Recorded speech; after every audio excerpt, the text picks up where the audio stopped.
Welcome back to Let's Not Sugarcoat It. Season 3 is here and we're excited to dive into the core of communication, relationships, and leadership.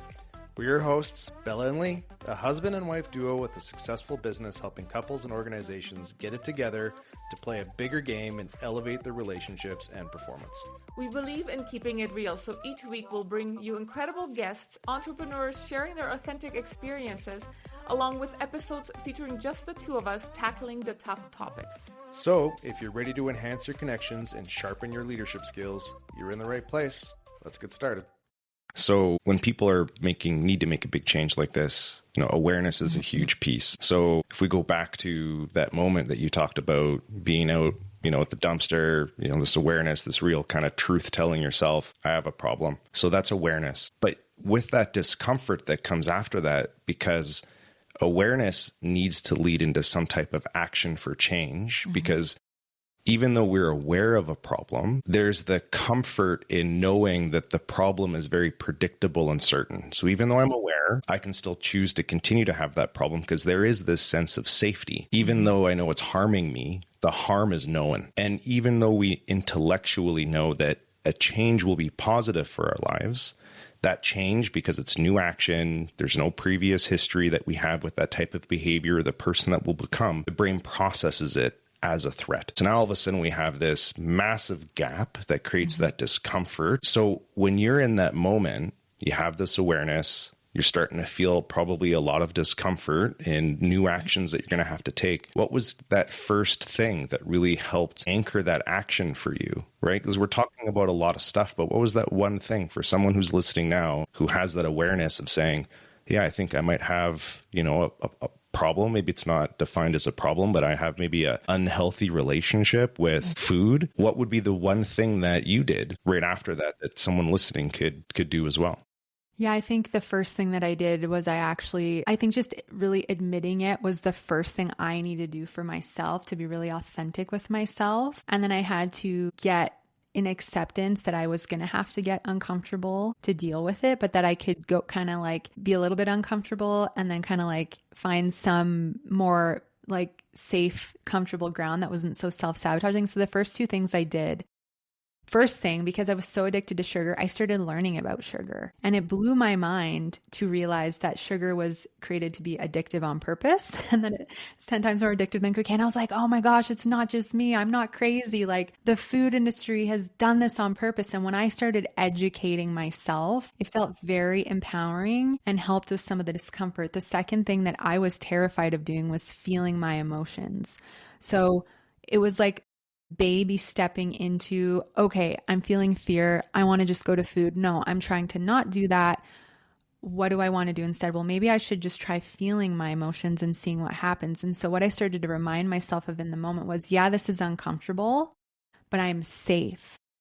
There's no actual threat like a bear in my room. It's uncomfortable, but I'm safe and the discomfort will pass. And so I think starting to remind myself that the discomfort was temporary also helped make it a little more, digestible to work through. And the first time I felt in like just 30 seconds, I put a timer on for 30 seconds.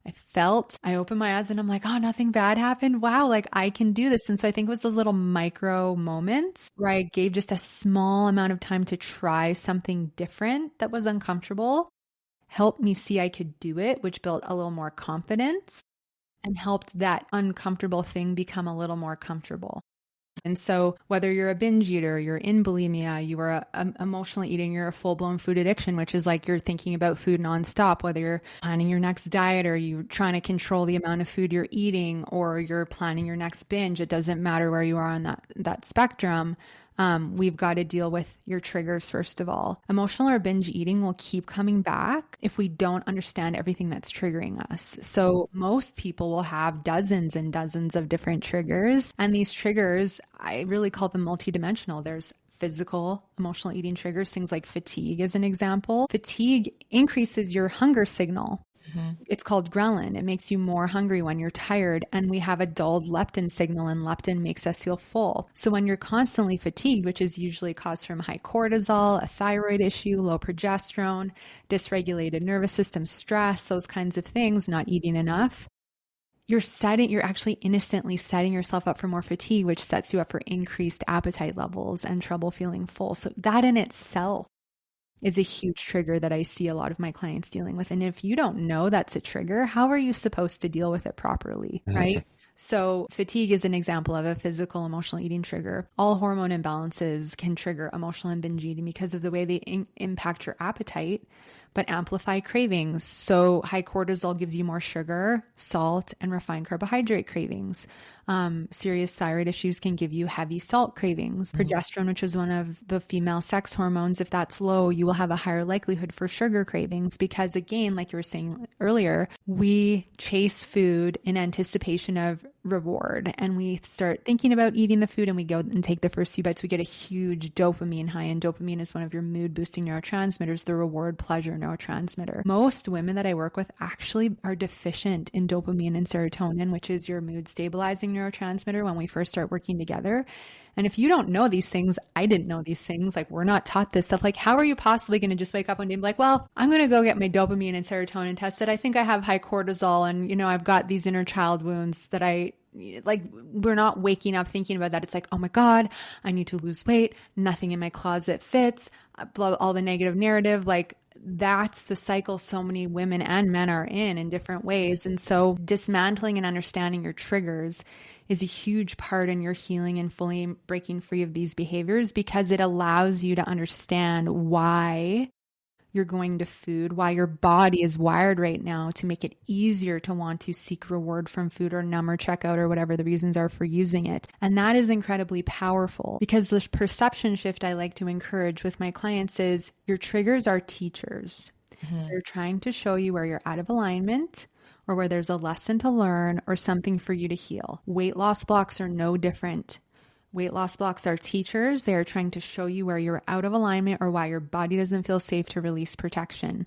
So if we can shift the perception and actually start to get curious about why I'm triggered to emotionally eat, why my body won't let go of protection, then I can actually, instead of needing to have control with food with a diet or needing to try and control my weight and over exercise and eat less to lose weight, which just stresses the body out, I can actually go on a healing journey and heal versus keep quick fixing and numbing it and distracting myself from what's really going on. So healing those triggers is what allows women to break free, along with building the worth. And in the interim of that, some examples of other things we're working on: healing diet mentalities, stopping quick fixes. Let's stop using calorie apps. Let's stop calorie counting. No more weighing and measuring food. Because as you heal, this is the biggest part. You learn to trust your body. You become connected with her, and you learn how to listen to her. And as you build trust, you realize, well, if I'm eating mindfully and I'm treating my body well, I'm not going to gain weight. I don't need to count calories. Make sure you don't eat enough fat or too much fat. Like, that's the one thing. I had one client before I started working there. She's like, my breakfast is like 800 calories and 100 grams of fat. And I'm like, I can kind of see why you're not able to lose weight, because you are over consuming. So okay, let's tweak that, this much instead. But other than that, you become attuned. And as you heal, you trust your body, and therefore you no longer need to grip out of fear to these quick fixes that don't work. And now we're in this unfortunate Ozempic GLP-1 craze, which is a nightmare. Let's talk about that. Yeah. So those are some of the first things that we work on. And then we do the hormones and the gut and the blood sugar and make sure we're supporting those physical symptoms as well. And as that happens, and Ozempic is incredibly dangerous, in my opinion, when it's being used for weight loss, being used to shut off the food noise.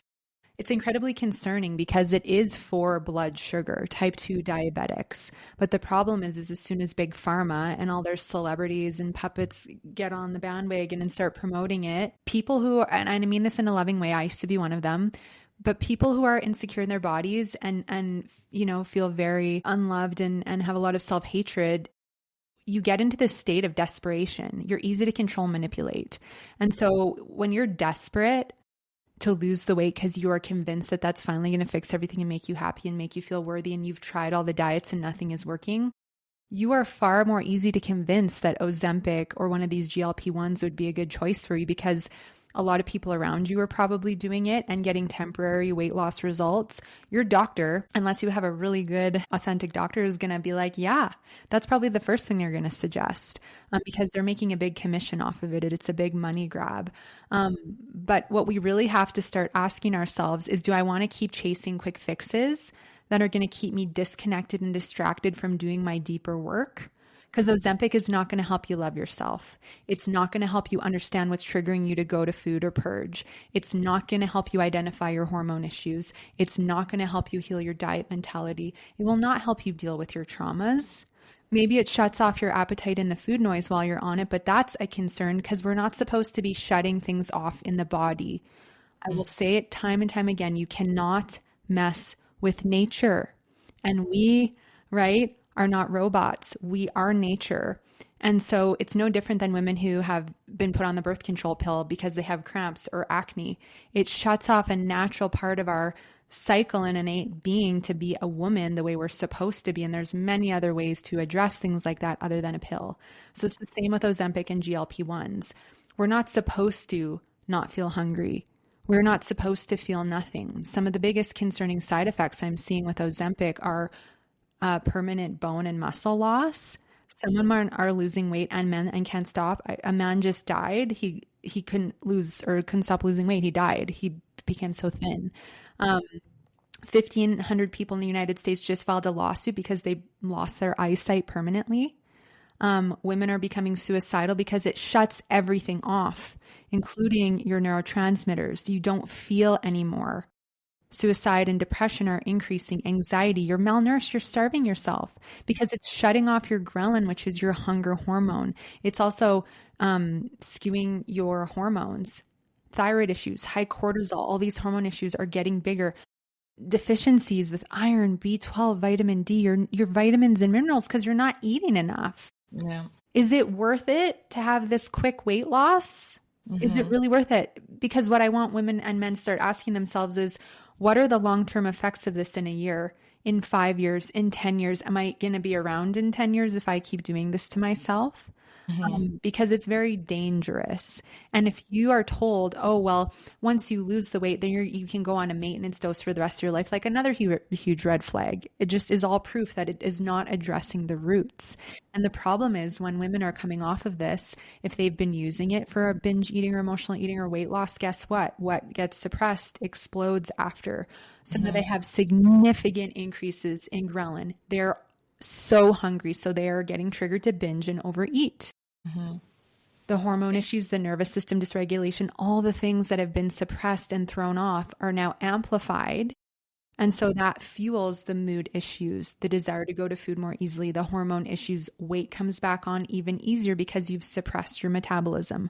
Whenever you put yourself into starvation, women, you're suppressing your metabolism in as little as 4 days. You're inhibiting your thyroid function. And that only is going to boomerang in the direction we don't want it to go. Yeah. So these are some of the many reasons why I do not suggest it, because it's another Band-Aid and you're avoiding doing what is needed inwardly. And what we need to normalize, and why I love what you guys are up to, is because we've got to normalize getting uncomfortable, addressing the roots, doing root cause healing. And I know that doesn't make big pharma money, and we have to become sovereign and like bankrupt those guys, because this is where the healing occurs. And every time we keep quick fixing, we keep this bigger distance between us and what we actually want to achieve. Yeah. And we can do it naturally because I see it all the time, right? So that's my thoughts on Ozempic and all that stuff. We hope you enjoyed today's episode and gained valuable insights to elevate your life and business. If you found value in our conversation, spread the love. Share this episode with family and friends, and let's grow this supportive community together. And don't forget to like and follow us so we can reach more amazing people just like you. Until next time, remember, let's not sugarcoat it. Keep it real, raw, and unfiltered.